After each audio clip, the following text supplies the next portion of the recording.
જ્યાં સુધી તમે તમારો પોતાનો લાઈફ પર્પઝ કહો કે સોલ પર્પઝ કહો એ તમે પૂરેપૂરો દિલથી ના નિભાવો ત્યાં સુધી તમારા રસ્તામાં પરેશાની આવે અને આવે જ.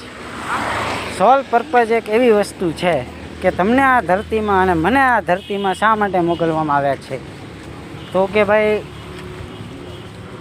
અમુકનો સોલ પર્પઝ એવો હોય કે ભાઈ લોકોની મદદ કરવાની, અમુકનો સોલ પર્પઝ એવો હોય કે ભાઈ માતા પિતાનું નામ રોશન કરવા માટે બને એટલી કોશિશ કરવાની, અને અમુકનો સોલ પર્પઝ એવો હોય કે હીલર બનવાનું. બરાબર? હવે એ તમારે ડિફાઇન તમારે જોવાનું કે ભાઈ મારો સોલ પર્પઝ શું છે. તો એ જોવા માટે તમારે શું કરવું પડે? એ જોવા માટે તમારે શાંત જગ્યાએ બેઠવું પડે, ભગવાનની ભક્તિ કરવી પડે, ડાઉન ટુ અર્થ રહેવું પડે.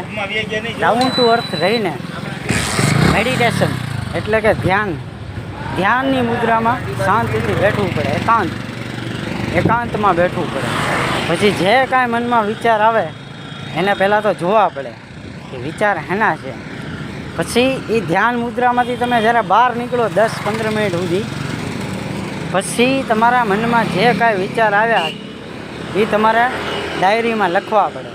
પછી એનું ડીપ એનાલિસિસ કરીને ખબર પડે કે એકચ્યુઅલમાં તમારો સોલ પર્પઝ શું છે અને તમે આ ધરતી ઉપર શા માટે તમને કે મને મોકલવામાં આવ્યા છે.